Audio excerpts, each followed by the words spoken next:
Di depan saya ya ada proyektor nih, terlihat nggak?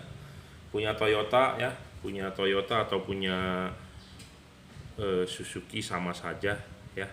Kebanyakan kan begitu ya, satu satu proyektor headlampnya bisa ganti-ganti karena dia buatan Stanley atau Koito ya. Kita coba nih di proyektor halogen ya H11. Jangan lupa untuk Anda yang beli tipe ini pasang di proyektor, kasih tahu saya kalau memang belinya buat proyektor. Jadi sebelum beli kasih tahu saya untuk tipe mobil apa ya. Karena di proyektor itu khusus, Bro.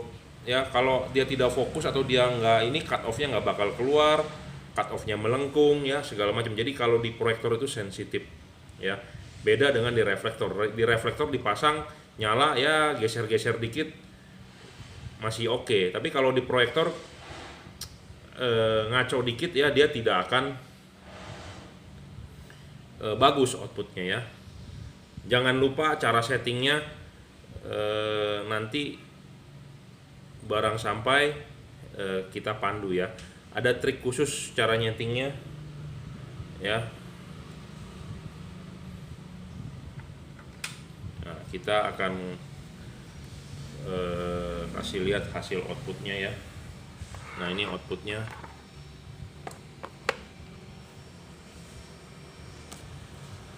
Saya tidak membilang dia terang atau tidaknya, karena terang atau tidaknya itu dilihat dari watt dan lux-nya ya.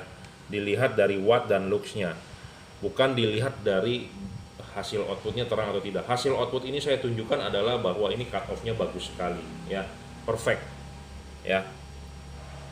Di sininya tebal ya, garis cut off-nya lurus. Jadi bukan dilihat dari terangnya, karena kalau terangnya dari kamera ya kita bisa bermain curang sebenarnya ya. Tuh, saya terangin, dia kelihatannya terang kan ya. Kita bukan mau menunjukkan terang di kamera, tapi kita menunjukkan hasil outputnya perfect ya, seperti halogen ya.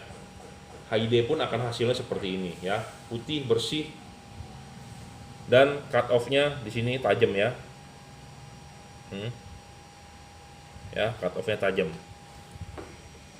Kita akan coba lagi di proyektor Toyota. Nah, ini proyektor Toyota ini dipakai di Rush, dipakai di Fortuner juga, dipakai di ya semua inilah ya. Ini proyektornya. Ini adalah proyektor halogen H11 ya.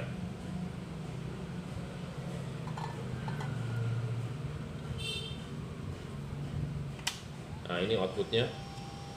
Ini pun masih bisa diputar ya, di adjust nih. Misalnya kalau, nah ini lebih, garisnya lebih oke ya. Nih akan saya putar, saya adjust. Nah, ya. Nah, adjust ini di tipe LED ini bagus, dia bisa maju dan mundur lagi ya. Ini kita mentokin ke depan, kita mundurin sedikit. Nah, ini mundur nih ya. Kita selain bisa maju, mundur 360 derajat, kita bisa putar.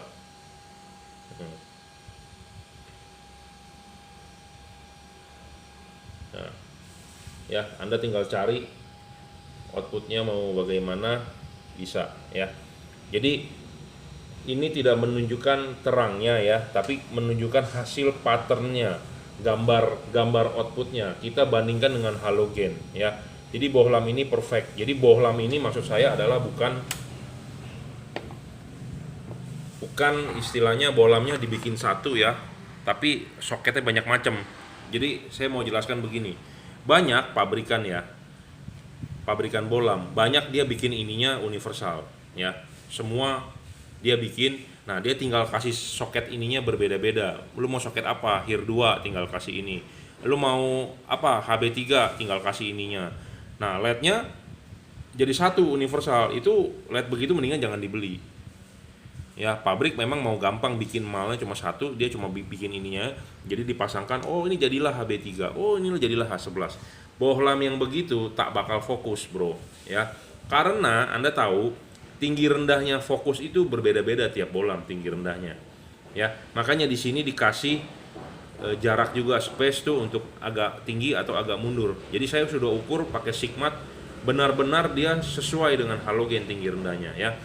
Jadi ini barang yang Anda dapatkan Anda beli ya seperti yang saya bicarakan, yang Anda tonton ini ya, bukan cuman iklan saja. Jadi banyak orang yang menampilkan fotonya barangnya seperti itu bagus, tapi giliran dikirim kok tidak sesuai gitu ya. Banyak yang seperti itu juga, apalagi namanya beli online ya, lihat gambar dengan hasil yang dikirim, barang yang diterima beda. Nah kalau saya,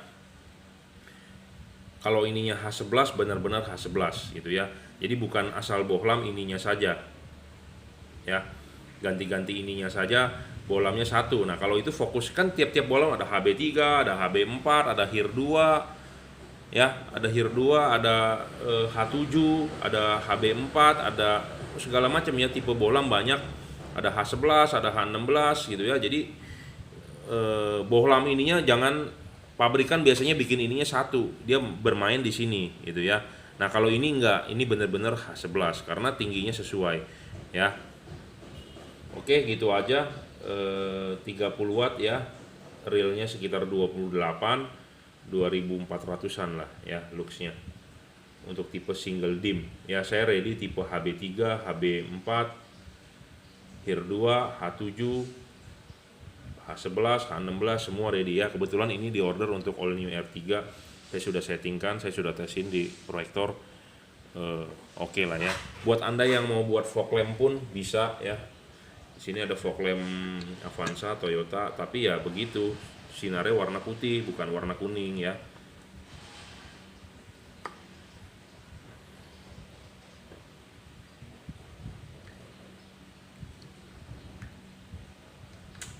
Oke ya, kita sudah nyalakan. Nah ini hasil outputnya ya, digunakan di fog lamp Toyota H11, Toyota Innova Reborn, Fortuner segala macam. Outputnya begini. Saya tidak menyatakan ini terangnya ya, karena terangnya ini kita bisa bermain curang ya.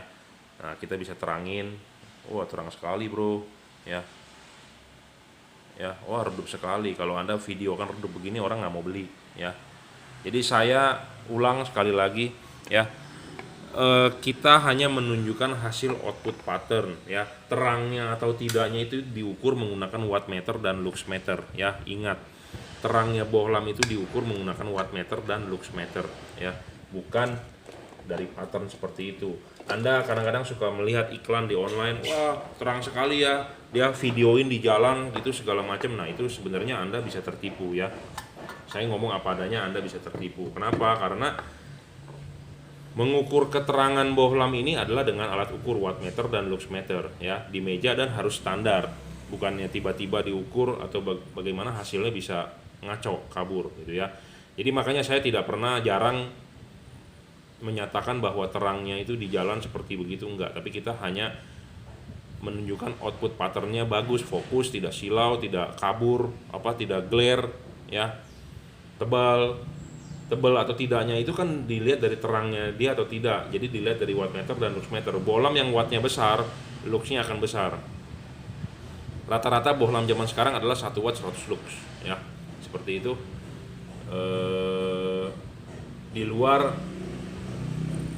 Di luar ada daya dari driver untuk menggerakkan kipas. Karena ini saya udah bilang, ini kipasnya saya request menggunakan ball bearing dan high speed, jadi supaya tiupannya lebih kencang. Saya rasa ini kipas ini sekitar 5 watt, 3-5 watt lah makan setrumnya ya. Oke, saya rasa cukup ya reviewnya. Anda sebenarnya bisa lihat di review saya sebelumnya, silakan ditonton di YouTube saya, channel Juragan Lampu. Buat yang belum follow ya silakan follow kalau Anda merasa saya berguna. Kalau merasa saya tidak berguna ya nggak usah follow ya. Oke, terima kasih.